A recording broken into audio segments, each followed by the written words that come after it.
Graça e paz, igreja. Bom dia. Gente, eu ia mandar no grupo da igreja e eu ia aproveitar essa oportunidade aqui até para... A gente tem bastante pedido de orações para essa semana. Eu queria pedir também oração para o Yuri, tá? Irmão nosso aqui da igreja. Ele está passando por alguns momentos difíceis. Para quem não sabe, eu acho que se tem alguém ainda que não sabe, ele sofre de uma doença crônica, de esclerose, esquizofrenia, desculpa. E assim, ele estava fazendo tratamento normal e essa doença, ela é totalmente tratável, né? Se você tomar o medicamento certinho, nos horários, nos dias, você pode viver uma vida normal, uma vida tranquila e estável. Ele estava fazendo acompanhamento com o pastor Wesley, né? O pastor João Wesley já fazia 1 ano e estava tudo bem, tinha arrumado um emprego e aí ele teve uma recaída, quis parar de tomar o remédio e agora tá com problema. A gente está pensando em internar ele, estou falando com a mãe dele constantemente, ela está tentando internar, só que daí também não dá para fazer assim sem que ele tenha um quadro clínico apresentado muito grave. Ele teve um quadro, apresentou essa semana, ele precisou ir para a UPA lá, tomou algumas medicações, aí ela está tentando falar com a psiquiatra lá que cuida dele para ver se consegue fazer internar ele para poder voltar a tomar o medicamento, poder voltar a ter uma vida estável, né? E isso é uma família que depende muito da condição de saúde dele, então que a gente possa também colocar nas nossas orações aí a vida dele, o irmão nosso aqui, que tem passado por esse momento difícil. Eu trouxe uma mensagem hoje como tema, se somos salvos pela graça, para que fazer boas obras? Queria que a gente pudesse refletir um pouco nesse tema. Antes, vamos orar? Senhor Deus, te agradecemos, ó Pai, por estarmos reunidos aqui na Tua presença.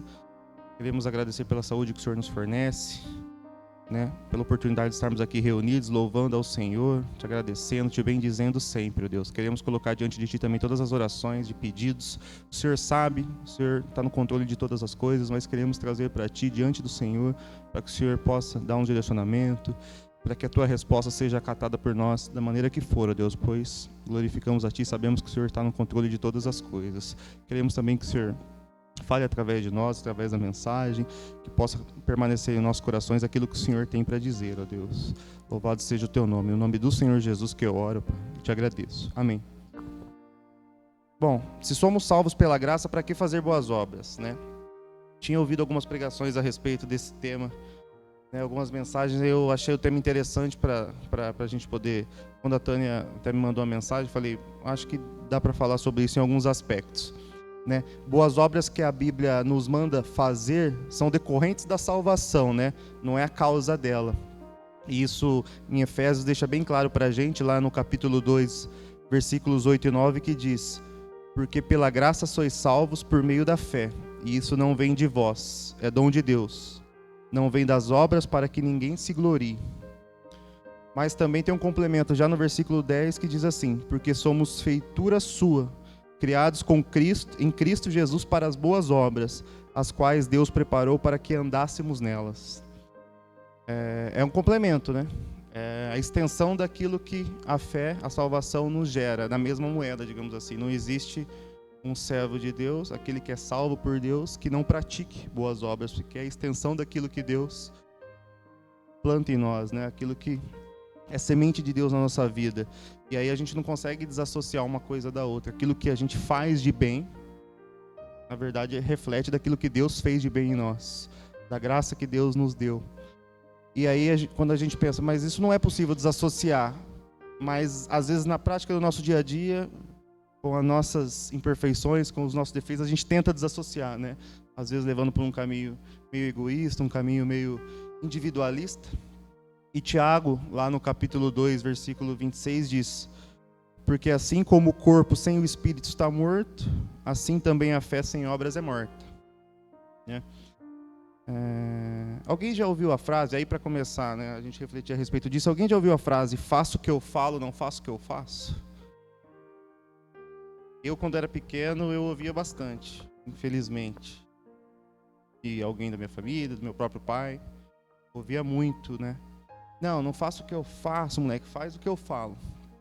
E, infelizmente, não é assim que acontece na prática. O exemplo arrasta mais do que as palavras. E eu acabei seguindo muito mais o exemplo do que o que ele falava. Algumas coisas que ele falava eu até segui, então. Mas fui mais pelo outro caminho. Dei muita cabeçada na vida, muitos erros cometidos. Claro, com o tempo a gente vai mudando, a gente vai percebendo alguns erros. Deus vai também mudando a nossa vida de muitas maneiras, mudando também a dele. Mas isso acontece, né? Acontece bastante. Mas por que eu quero dizer isso? Na verdade, como cristãos, da nossa parte, será que a gente não faço o que eu falo, mas não faço o que eu faço? Ou melhor, na verdade, melhor dizendo, faça o que eu não faço quando a gente está pregando? Quando a gente prega, a gente fala para que o irmão faça aquilo que a gente não está fazendo, no sentido de praticar aquilo que Deus tem pedido para que nós pratiquemos? Muitas vezes a gente se condiciona a olhar internamente, né? E isso é bom no sentido de olhar para a nossa casa, olhar para a nossa família, fazer as boas obras de ser um bom marido, de ser um bom filho, né?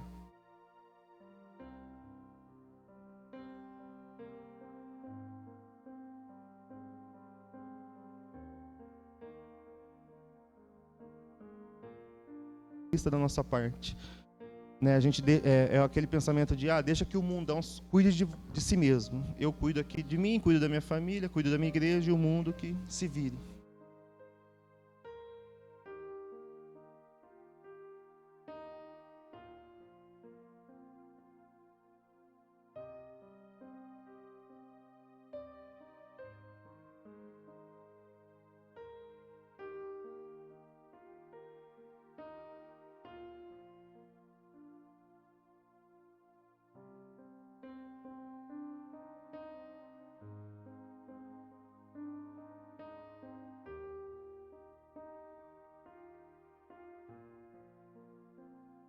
Alguém aqui visitou, e é para refletir, tá, pessoal? Não precisa responder, não.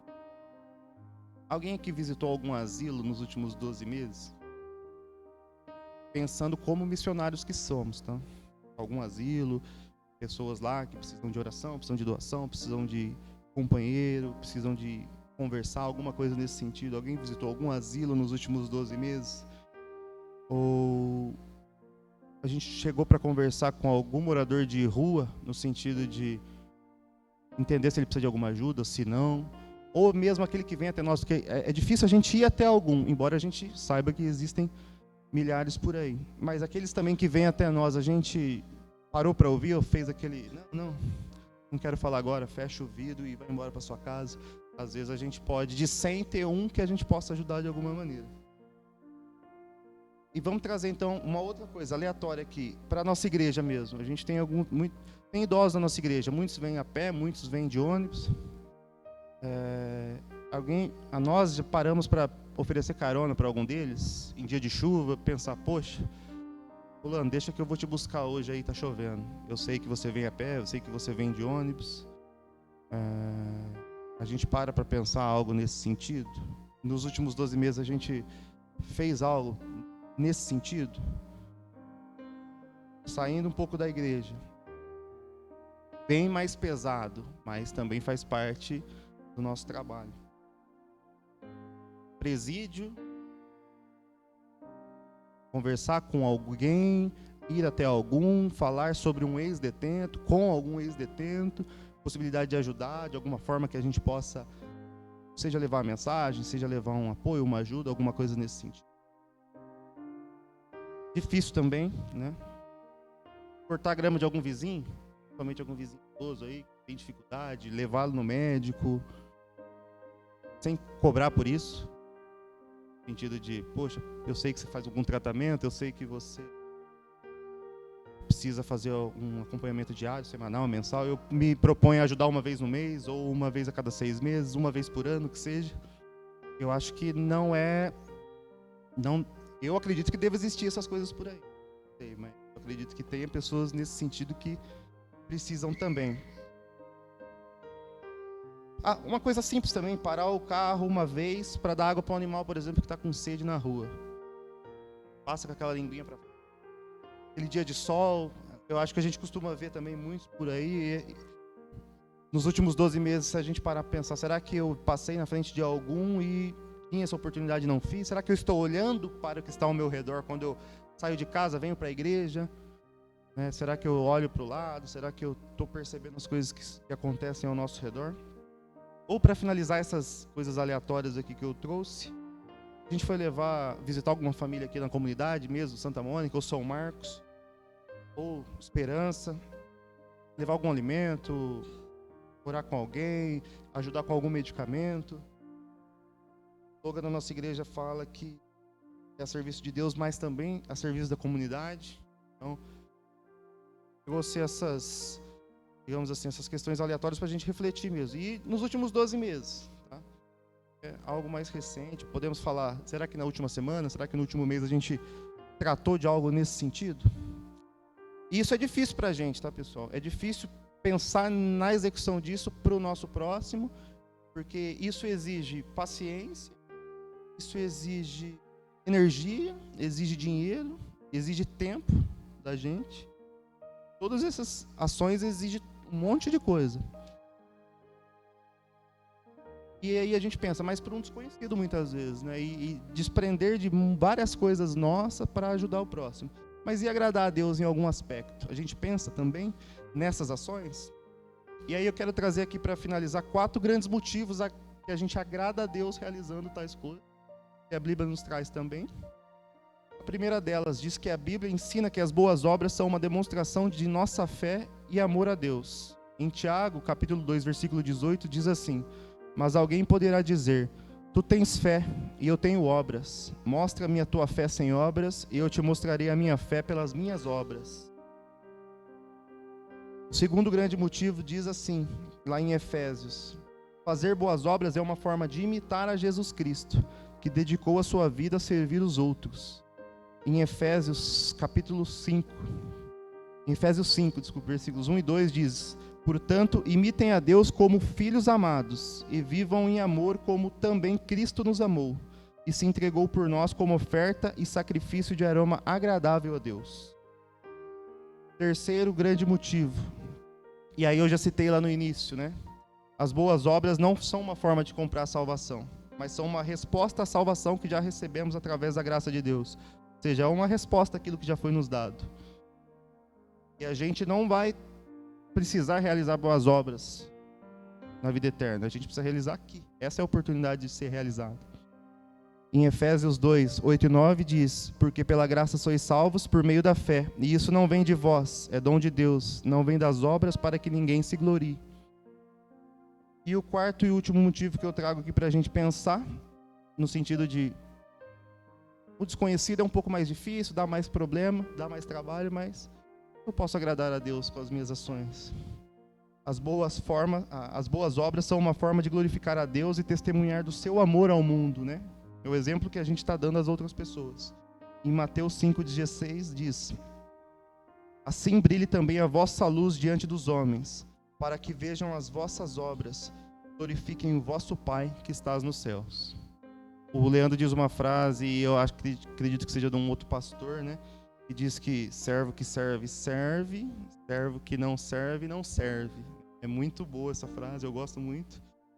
E é uma forma de servir também. A gente serve de várias formas. A diversidade que Deus nos proporciona, nos abençoa e nos pede também é multi coisas. E a gente não precisa seguir uma linha ou outra, a gente tem que seguir todas, a gente tem que abrir o leque de bênçãos que Deus tem nos dado e também compartilhar isso com as outras pessoas. Tá, pessoal? Vamos orar? Senhor Deus, te agradecemos, ó Pai, por este momento, por estarmos aqui diante da Tua presença, Senhor. Queremos também preparar os nossos corações para ouvir o Teu ensinamento, daquilo que o Senhor tem preparado para o estudo de hoje, para as crianças também, ó Pai. Possamos aprender cada vez mais de Ti, da forma como o Senhor tem pensado, da forma como o Senhor tem preparado. Também abençoe os professores que vão nos instruir hoje, trazer a Tua palavra, para que permaneça em nós, ó Deus, a semente, no nosso coração, daquilo que o Senhor tem passado para nós, e que assim possamos compartilhar, sair daqui, ó Deus, semeando também em outros corações, aqueles que não estão presentes nesse momento. Possamos ter também um domingo abençoado na Tua presença, sempre Te louvando e glorificando o Teu nome. No nome do Senhor Jesus que eu oro e Te agradeço, ó Deus. Amém, Senhor.